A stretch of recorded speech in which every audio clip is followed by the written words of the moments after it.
যদি আন এটা দৃষ্টিভংগীৰে চাব যাওঁ তাত আৰু এটা ডেট থাকে ডেট অফ ইলিজিবিলিটি ধৰক 2022তে তেওঁলোক ইলিজিবল হ'ল গভৰ্ণমেণ্টে 25ত দিলে দৰমহা 25ৰ পৰা পালে প্ৰমোশন 25ৰ পৰা পালে কিন্তু আজি কেবিনেটে সিদ্ধান্ত লৈছে যে তেওঁলোকৰ নেক্সট প্ৰমোশনৰ কাৰণে এসিস্ট্যান্ট প্ৰফেসৰ এসোসিয়েট হ'ব এসোসিয়েট প্ৰফেসৰ হ'ব নেক্সট প্ৰমোশনৰ কাৰণে আমি ডেট অফ নোটিফিকেশনটো নাচাওঁ আমি ডেট অফ ইলিজিবিলিটিটো চাম যোগ্যতা যোন দিনাখনৰ পৰা তেওঁলোকে প্ৰাপ্তি কৰিছিল ফলত কলেজৰ অধ্যাপক অধ্যাপিকাসকল ভিন ভিন দিনত যোগ্যতা হৈছিল কিন্তু আমি একেটা দিনত সকলোকে প্ৰমোশন দিয়াৰ কাৰণে তেওঁলোকৰ ইলিজিবিলিটিৰ পৰা কাৰোবাৰ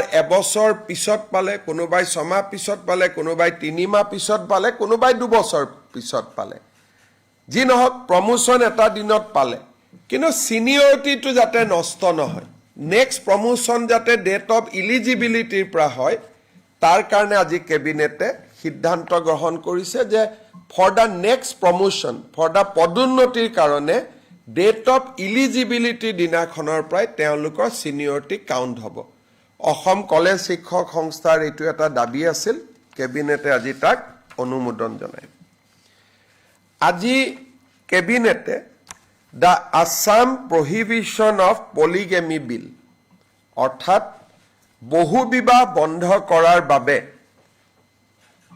এখন বিধেয়ক বিধানসভাত অনাৰ বাবে অনুমোদন দিয়ে এই বিলখনৰ নাম হ'ব the Assam prohibition of polygamy bill 2025 এই বিলখনৰ অধীনত যিসকলে এই বিলখন পাৰিত হোৱাৰ পিছত যদি দ্বিতীয় বিবাহ কৰে বা তৃতীয় বিবাহ কৰে তেওঁলোকক 7 বছৰৰ বাবে জেলত সশ্ৰম কাৰাদণ্ড দিয়াৰ ব্যৱস্থা ৰখা হৈছে আৰু এই বিলখনত এই অফেন্সটো নন কগনাইজেবল অফেন্স কৰা হৈছে অৰ্থাৎ ইয়াৰ অধীনত এৰেষ্ট কৰিলে they will not get bail immediately 3 নম্বৰ এই বিলখন অনাৰ পিছত যিগৰাকী মহিলা বহু বিবাহৰ ভিকটিম হ'ল এই ভিকটিম গৰাকীকো কম্পেনসেশন দিয়াৰ বাবে আমি এটা ফান্ড তৈয়াৰ কৰিম অৰ্থাৎ যিগৰাকী মহিলা ভিকটিম হ'ল তেওঁ দ্বিতীয় বিবাহ কৰিলে হাজবেণ্ডক আমি জেলত লৈ গলো মহিলা গৰাকীৰ কি হ'ব বা নাজানি যদি দ্বিতীয় বিবাহ কৰিছে মহিলা গৰাকী তেওঁ এটা ভিকটিম হ'ল কেতিয়াবা দ্বিতীয় বিবাহ কৰিলে প্ৰথম বিবাহ কৰাজনীকো ঘৰৰ পৰা উলিয়াই দিয়ে যাতে কোনো মহিলা ইয়াত ভিকটিম হ'ব নালাগে সেই কাৰণে মহিলাসকলৰ বাবে এটা আমি কম্পেনসেশনৰ বাবে এটা আমি ফান্ড তৈয়াৰ কৰিম পুৰুষজন জেলত যাব মহিলা গৰাকীয়ে চৰকাৰৰ পৰা য'ত প্ৰয়োজন হয় মহিলা গৰাকীয়ে চৰকাৰৰ পৰা কম্পেনসেশন পাব যাতে তেওঁৰ জীৱন নিৰ্বাহনৰ ক্ষেত্ৰত কোনো সমস্যা হ'ব নালাগে এই বিধেয়কখনো আমি অহা 25 নৱেম্বৰত সদনত উপস্থাপন কৰিম অৱশ্যে এই বিধেয়কখনৰ আওতাৰ পৰা জনজাতি লোকসকলক আমি বাহিৰত ৰাখিছো কাৰণ জনজাতি লোকসকলৰ কিছুমান কাষ্টমছ আছে তেওঁলোক এই বিলখনৰ অধীনত নাহিব আৰু ষষ্ঠ অনুসূচীৰ জিলাসমূহত বিটিসি ডিমা হাছাও আৰু কাৰ্বি আলঙত এই বিলখন বৰ্তমান প্ৰযোজ্য নহব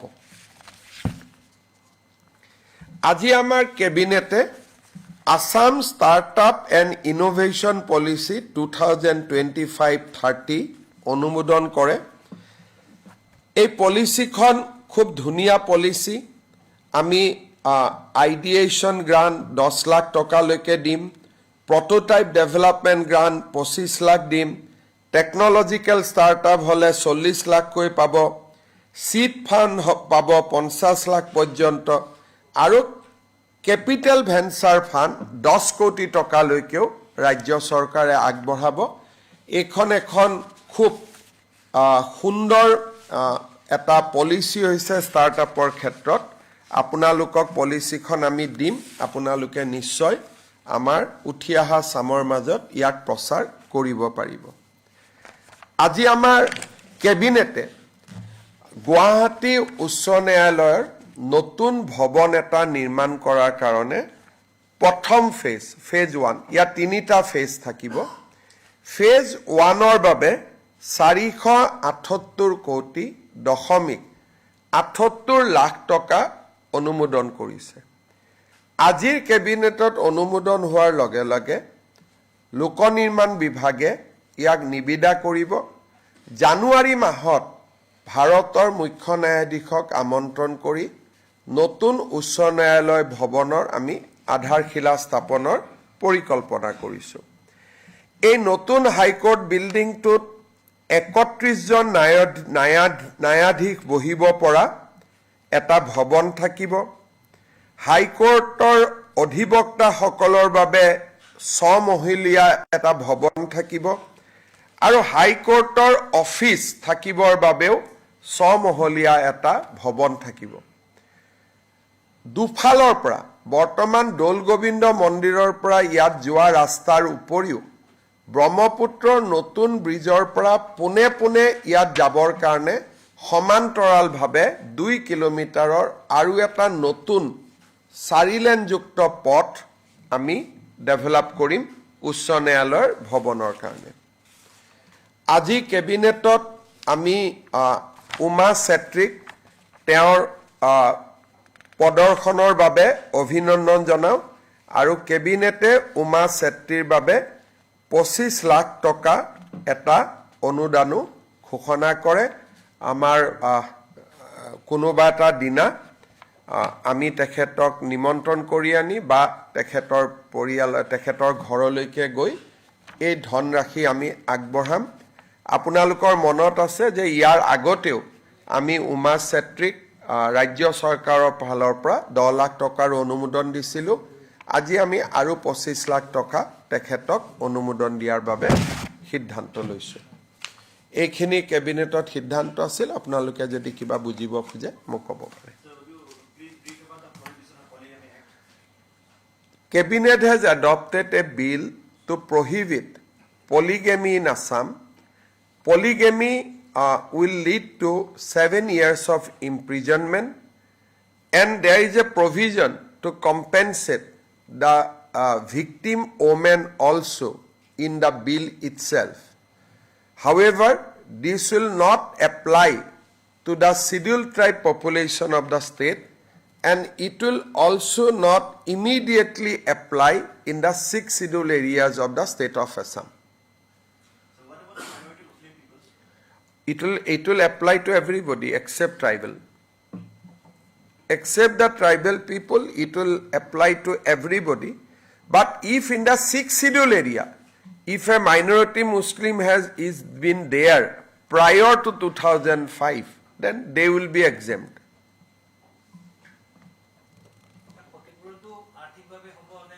ক্ষতিটো আৰ্থিকভাৱে হ'ব। কম্পেনচেশ্যন এটা আমি ফাণ্ড কৰিম, কম্পেনচেশ্যন ফাণ্ড কৰিম। তাৰ পৰা কাৰোবাক সেই কম্পেনচেশ্যন ফাণ্ডটো চলোৱাৰ এজন বিষয়া থাকিব। মহিলাগৰাকী কি অৱস্থাত আছে তাক চাই পেলাই মহিলাগৰাকীক ক্ষতিপূৰণ দিয়া হ'ব। বিশেষকৈ প্ৰথম বিবাহত আবদ্ধ মহিলাগৰাকীৰে কষ্ট হয়। গতিকে যিগৰাকী মহিলাক এৰি দিলে বা মহিলাগৰাকী থাকোঁতেও দ্বিতীয় বিবাহত বহিলে, প্ৰথমগৰাকী মহিলাক যদি হাজবেণ্ডগৰাকীয়ে নিজৰ ঘৰৰ পৰা উলিয়াই দিয়ে বা নিজৰ সম্পত্তিৰ পৰা উলিয়াই দিয়ে বা চলাৰ ব্যৱস্থা কৰি নিদিয়ে, ল'ৰা ছোৱালী থাকিলে বেছিকৈ পাব, অকলে থাকিলে কমকৈ পাব, তেনেকৈ এটা ফাণ্ডৰ এটা ৰুলছ যেতিয়া বনাম, এইখনটো এক্ট হয়, এক্টৰ পিছত যেতিয়া আমি ৰুলছ বনাম তাতে আমি এই কথাখিনি আমি আনিম আৰু আপোনালোকক আমি জনাই থাকিম। আৰু পুৰুষজনক 7 বছৰলৈকে জেল দিয়াৰ প্ৰভিজন থাকিব। স্যাৰ আগৰ পৰা যোনটো কেছ চলি আছে পলিগমি এটা ফ্যামিলি মাঝে এটা হাজবেন্ড দুটা পত্নীৰ তাৰ কাৰণে কিবা আমি যি আগত হৈ গ'ল তাকতো আমি একো কৰিব নোৱাৰো। It will apply from the date of its application. যি আগত হৈ আছে তাকতো আমি এতিয়া বেক যি হৈ গ'ল আৰু তাকতো এতিয়া আমি নোহোৱা কৰিব নোৱাৰো। এইটোৱে অল এক্ট এপ্লাই প্ৰস্পেক্টিভলি।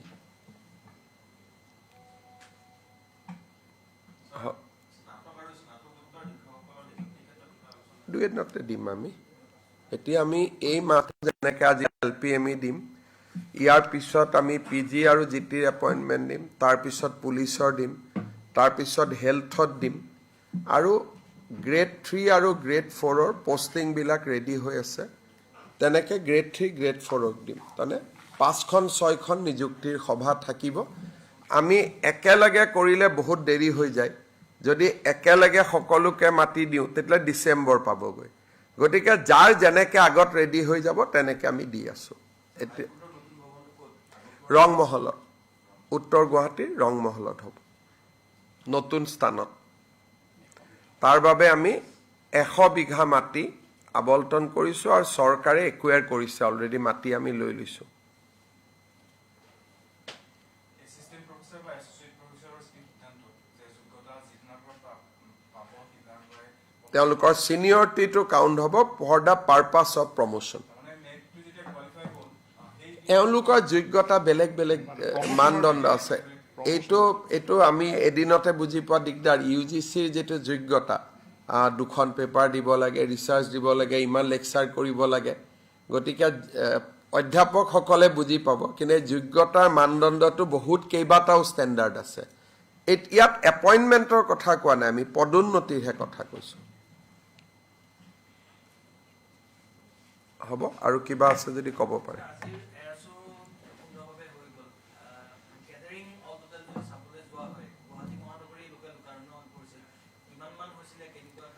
আমি এটা গুৱাহাটী আৰু উত্তৰ গুৱাহাটী দুইটা ফালে আজি মানুহ আছিলে। গতিকে মই ভাবোঁ যে ই 3-4 লাখৰ ওপৰত মানুহ আছিলে। কাৰণ মানুহ হিচাপ কৰিব এনেকুৱা দিগদাৰ যে উজান বজাৰৰ প্ৰত্যেকটো বিল্ডিঙৰ ওপৰতে মানুহ আছিলে, ফেঞ্চি বজাৰৰ প্ৰত্যেকটো বিল্ডিঙৰ ওপৰতে মানুহ আছিলে। ইণ্ডিয়ান এয়াৰফ'ৰ্চে আগতে কেতিয়াও অসমত ইমান ডাঙৰ ডিছপ্লে কৰা নাছিলে। তেওঁলোকে এয়াৰফ'ৰ্চ ডে চিলেব্ৰেট কৰে, আৰু প্ৰথম তেওঁলোকে গোৰখপুৰত কৰিছিল, যোৱা বছৰ তেওঁলোকে চেন্নাইত কৰিছে, এই বছৰ গুৱাহাটীত কৰিছে, অহা বছৰ তেওঁলোকে আৰু কোনোবা চহৰত যাব। আমাৰ দৰে চহৰবিলাকত অহাৰ উদ্দেশ্য হ'ল যাতে আমাৰ যুৱক যুৱতীয়েও এয়াৰফ'ৰ্চত জইন কৰাৰ বাবে ইচ্ছা প্ৰকাশ কৰে। আজিৰ গোটেই শ্ব'টোৰ উদ্দেশ্য, বহুতেইটো ধৰক ভাবিব পাৰে যে ফ্লাইট আনিছে, অলপমান মানুহক এণ্টাৰটেইন কৰিছে। উদ্দেশ্যটো এণ্টাৰটেইন নহয়, উদ্দেশ্যটো হৈছে যুৱক সমাজক এয়াৰফ'ৰ্চত যোগদানৰ বাবে অনুপ্ৰাণিত কৰা। গতিকে গোৰখপুৰত যেতিয়া কৰিছিলে, গোৰখপুৰৰ পৰাই এয়াৰফ'ৰ্চত আবেদন কৰা ল'ৰাৰ সংখ্যা বহুত বাঢ়ি গৈছিলে। গতিকে গুৱাহাটীতো তেওঁলোকে ভাবিছে যে ই অসমৰ যুৱক যুৱতীক এয়াৰফ'ৰ্চত যোগদানৰ বাবে উৎসাহিত কৰিব। सर बिहार में आपने प्रचार किया, आपकी लोकप्रियता तो यहाँ से बहुत ज़्यादा बिहार में और पूरे देश में हो गई है, और बहुत सारा क्लिप काट काट के आपका स्पीच सुनाया जा रहा है। आज अंतिम दिन था सेकेंड फेज का, तो क्या लगता है आप वहाँ से जाके देखिए, आए? मैंने 8 सभा किया। पार्टी ने और सभा करने के लिए बोला था, लेकिन पहले ही ये एयर शो फिक्स था और निर्मला सीतारमन जी का भी विजिट फिक्स था। तो मैं नॉर्मली जितना करता हूँ मैं कर नहीं पाया। जहाँ जहाँ मैं गया हूँ रेस्पॉन्स तो अच्छा है, लेकिन बिहार का बारे में इसका एग्जिट पोल क्या है क्या नहीं है मैं बहुत ज़्यादा ध्यान नहीं दिया। इसलिए आसाम में एक का ऊपर एक हमारा एक्टिविटी चल ही रहा है, लेकिन पार्टी का ये मानना है कि इस बार बहुत अच्छा परिणाम आने वाला है। एंड पार्टी को लगता है कि इस बार बहुत अच्छा माहौल है। और आपको ये भी मालूम है कि बिहार में अभी सबसे जो लोकप्रिय स्कीम जो है वो भी स्कीम असम से ही गया है। जो स्कीम का बारे में पूरा देश भर में चर्चा है, ये स्कीम तो असम से ही शुरू किया था।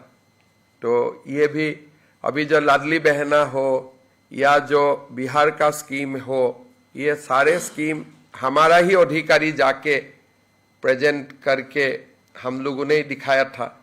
ये तो स्कीम के लिए मैं खुद ही प्रेजेंट किया था बिहार का अधिकारी गण को।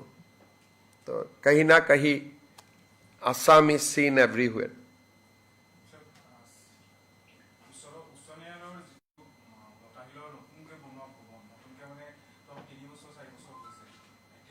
মই জানাত 15-20 বছৰ হৈছে। নদীৰ পাৰত 10 বছৰটো হৈয়ে গ'ল। এইটো ময়ে আৰম্ভ কৰিছিলোঁ 2002।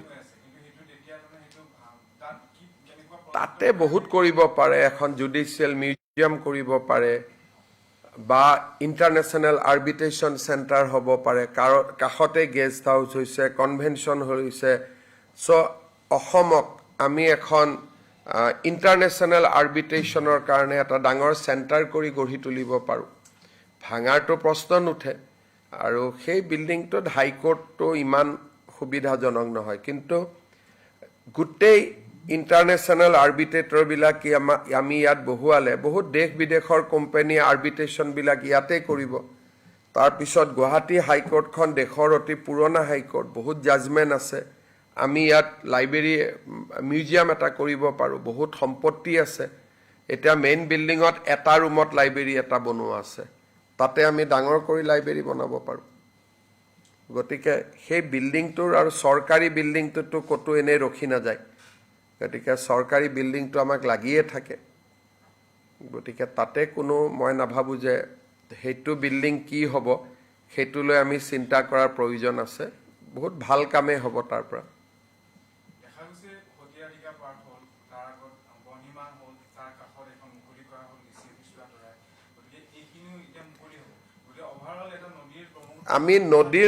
আমি সতী ৰাধিকাৰ পৰা কামাখ্যালৈকে যোৱাৰ কাৰণে আমাৰ প্লেন আছে। মাজত যিখিনি বাল ভৱন আদি আছে, প্লেনেটৰিয়াম আছে, তাকতো গুচাব নোৱাৰি, কিন্তু তাৰ পিছফালদি আমি লিংক কৰিব পাৰোঁ। গতিকে আমাৰ প্লেনিং আছে আৰু তাৰ কাৰণে কাম কৰি আছে। কিন্তু প্লেনেটৰিয়ামটো উঠাই আনিলে মানুহে ভাল নাপাব। তাতে আছুৰ কাৰ্যালয় এটাও আছে, সেইটো উঠাই আনিলে মানুহে ভাল নাপাব। আৰু ব্ৰহ্মপুত্ৰ গেষ্ট হাউচটো তাতে বনিছে। গতিকে এই তিনিটাটো থাকিব। চিফ জাষ্টিছৰ ঘৰটোও আছে।